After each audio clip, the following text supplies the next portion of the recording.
आपने वो कहावत तो सुनी होगी कि हिपोक्रेसी की भी सीमा होती है, लेकिन क्या आपने कभी हिपोक्रेसी को साक्षात देखा है? कभी आपने विरोधाभास, आयरनी और विडंबना को अपनी नंगी आंखों से छुआ है? क्या आपने कभी दोगलेपन, डुप्लिसिटी और डबल स्टैंडर्ड का नंगा नाच देखा है? नहीं ना, हम आपको दिखाएंगे।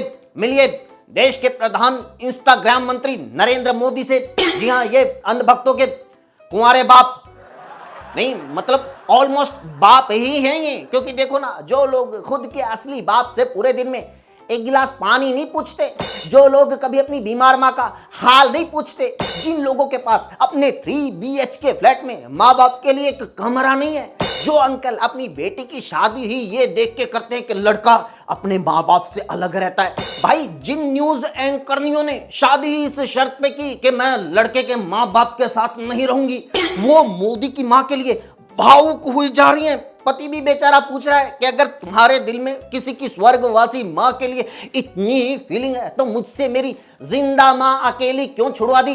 अरे कैसी बात कर रहे हो, पता नहीं, जिंदा माँ को तो मोदी ने भी अकेला ही छोड़ रखा था।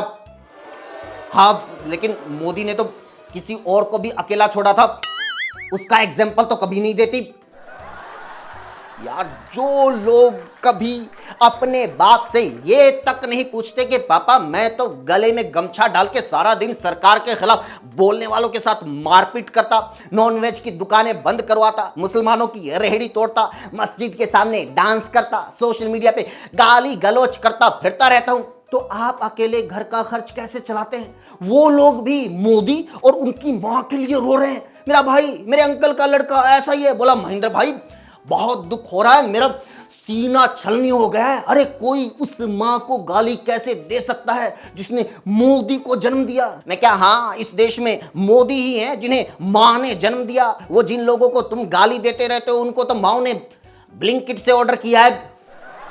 हेलो भैया, एक रवीश कुमार और एक ध्रुव राठी भेज दो, एक अजीत अंजुम और एक आकाश बनर्जी भी भेज दो, और ये जो ऑफर में सुधीर चौधरी और अमीश देवगन फ्री मिल रहे हैं उनको पैक तो करवा लो, लेकिन डिलीवरी करने की जरूरत नहीं है। रास्ते में कोई डस्टबिन दिखे तो फेंक देना। I mean, एक लोकतांत्रिक देश में टैक्स पेयर्स के पैसों पर पलने वाले किसी प्रधानमंत्री का सम्मान एक टैक्स पेयर से ज्यादा कब से होने लगा? अरे मोदी जी, अगर आपको और आपकी मां को गाली देने वालों ने गलत किया है, अगर उनके ऊपर कार्रवाई होनी चाहिए, तो हमारे जैसे टैक्स पेयर, इस देश के तमाम इंडिपेंडेंट पत्रकारों, तमाम नागरिकों और उनकी मां को गाली देने वाले अंधभक्तों को भी कम से कम 1 दिन की फांसी तो दो। और वैसे इस गाली गलोच को लेकर बीजेपी वालों का गुस्सा भाई जायज है, क्योंकि जिस काम पर सिर्फ उनका कॉपीराइट है वो दूसरे कैसे कर सकते हैं? जो गालियां बीजेपी वाले संसद, विधानसभा और रैलियों में देते हैं, वही लोग जंतर मंतर पे देने लगे। ये ठीक ऐसे ही है जैसे किसी ने आपके 5 स्टार होटल के सामने अपना ढाबा खोल लिया हो। जो आइटम अब तक आपके मेन्यू में 1000 रुपए में मिल रही थी, वही सामने 10 रुपए में मिल रही है। अरे कोई बात नहीं, आप तो मोदी जी के भक्त हो, आपके लिए तो फ्री है, आप जितनी मर्जी खाओ। आपको याद है मोदी जी ने बिहार इलेक्शन में भी मां को सबसे बड़ा मुद्दा बना दिया था। खुद बीजेपी वालों ने पूरा कैंपेन लॉन्च किया था, मैं भी मां हूं। सारी बीजेपी वर्कर कह रही थी कि मैं भी मां हूं, मैं भी मां हूं। और तो और भाई ये भी कह रहे थे, बताओ और कितना विकास चाहिए कांग्रेसियों? मोदी जी ने विकास पैदा करने के चक्कर में विद्यासागर को मां बना डाला। नमस्कार दोस्तों, स्वागत है आपका रिपोर्टर के महेंद्र सिंह शो में। आज के शो में हम एक बार फिर मोदी जी की नई इंस्टाग्राम रील का पोस्टमार्टम करेंगे। आखिर तक देखिएगा, मजा आएगा। हाय फ्रेंड्स, आज तो मन करता है बस आपसे ही बातें करूं। सही है सर जी, लगे रहो, दिन रात इंस्टाग्राम पे लगे रहो। वैसे भी आपका कौन सा कीमती वक्त बर्बाद हो रहा है? मेरा मतलब है मोदी जी, अगर आप सारा दिन इंस्टाग्राम पे फ्रेंड से बातें करेंगे तो बताइए, ये रैलियों में, रोड शो में, विदेश दौरों में देश का जो करोड़ों रुपया है वो कौन बर्बाद करेगा? जंतर मंतर पर जो कुछ भी हुआ, जो कुछ नहीं हुआ सर जी। वहां छोटे छोटे बच्चों पर लाठियां बरसी, आंसू गैस, पैलेट गन, कील वाले डंडे बरसे हैं। इन सारी चीजों को सिर्फ जो कुछ बोलकर मत निपटाओ। आप देश के प्रधानमंत्री हो, टिंडर वाली गर्लफ्रेंड नहीं कह रहे छोड़ो, पास्ट में मेरा जिसके साथ जो कुछ हुआ अब तो मैं तुम्हारी हूं। कुछ शरारती बच्चों ने भद्दी भद्दी गालियां बोली। बहुत गलत बात है, बहुत बहुत गलत बात है। बच्चों को गालियां नहीं देनी चाहिए, वो भी देश के प्रधानमंत्री को। अरे अगर प्रधानमंत्री को गालियां ही देनी है तो पहले वाले को दो, जिन लोगों की सारी जिंदगी देश के पहले प्रधानमंत्री जवाहरलाल नेहरू को गाली देने में गुजर गई। वो कह रहे हैं कि गालियां नहीं देनी चाहिए। जो लोग आज तक नेहरू से लेकर इंदिरा गांधी और मनमोहन सिंह तक तमाम प्रधानमंत्रियों के बारे में एक से बढ़कर एक झूठ, एक से बढ़कर एक गालियां बकते रहते हैं, वो कह रहे हैं कि प्रधानमंत्री का पद, उसका सम्मान करना चाहिए। पीएम मोदी को पैदा करने वाली मां का सम्मान करना चाहिए। सही बात है, लेकिन क्या सिर्फ मौजूदा पीएम को ही मां ने पैदा किया था? बाकी प्रधानमंत्रियों को क्या माओ ने ठेका देके बनवाया था? ये लोग माते, इसे एलएनटी ने बनाया है, ये प्रधानमंत्री पूरे 10 साल चलेगा। अरे लेकिन वो पिछले वाले की सरकार तो सिर्फ 16 दिन चली थी। हाँ तो उसको अडानी इंफ्रा ने बनाया होगा। और मैं नेहरू जी के बारे में जो बात कहा है मैंने सर, मैं उस पर कायम हूं और मैं किताब जो है ऑथेंटिकेट करने के लिए तैयार हूं। अय्याज थे नेहरू, अय्याज थे। देखा, ये लोग नेहरू की मौत के 60 साल बाद भी उनको बदनाम करने में लगे हैं। वो नेहरू जो उम्र में मोदी जी की मां से भी बड़े थे, जो उनसे भी पहले स्वर्गवासी हो गए थे, लेकिन ये लोग उनका नाम एडवीना के साथ जोड़कर कुछ भी बकते रहते हैं। अरे दुबे जी, पहली बात तो नेहरू का एडवीना के साथ ऐसा कोई चक्कर नहीं था कि आपको निरोध सप्लाई करनी पड़े, और दूसरी बात, अगर ऐसा कुछ था भी तो ये अच्छी बात है, ये बिल्कुल नॉर्मल बात है। इस दुनिया में जो तमाम स्ट्रेट लोग हैं, सामान्य लोग हैं, उनका ऐसा ही होता है। उनका किसी ना किसी महिला के साथ ही संबंध होता है। जरूरी थोड़े है कि सारे प्रधानमंत्री महिला को तो छोड़ के भाग जाएं और सारी जिंदगी एक टकले के साथ बिता दें। मैं आज बात करना चाहता हूं कि बचपन में गलतियां होती हैं।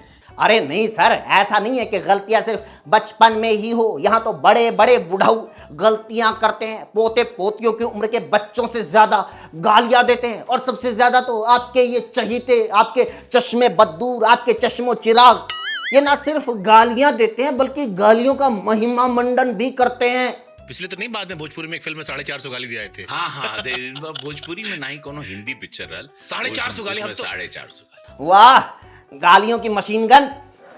बताओ, इतनी तो स्टूडेंट प्रोटेस्ट में सारे बच्चों ने मिलकर गालियां नहीं दी होंगी जितनी बीजेपी के सांसद सिर्फ एक मूवी में दे आए। अरे मोदी जी, आपने छोटे छोटे बच्चों की गालियां तो सुन ली, लेकिन मैं सच बता रहा हूं, गलती से कभी रवि भैया वाला कंटेंट मत देख लेना, वरना कानों में खूनी दस्त लग जाएंगी। गाली देखिए, गाली रस है हमारे यहाँ। गाली रस है? वाह, गालियों के रस खान।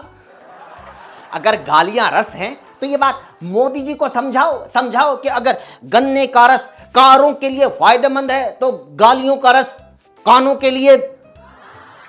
मेरी गालियों के बाद लोग कहते हैं कि भैया सुन के बुरा नहीं लगा, जब गरियावल है ना। वाह, गालियों के मुंशी प्रेमचंद।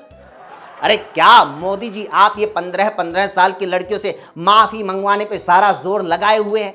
अपने कभी इस 50 साल के शरारती बच्चे को भी कुछ समझाओ, इसके चाल चलन और चलचित्रों के बारे में भी देश को कुछ बताओ देश को कि आपने जब नाले से गैस बनाने की टेक्नोलॉजी का आविष्कार भी नहीं किया था, उससे पहले तो रवि भैया रिमोट से लहंगा उठाने की तकनीक इजाद कर चुके थे।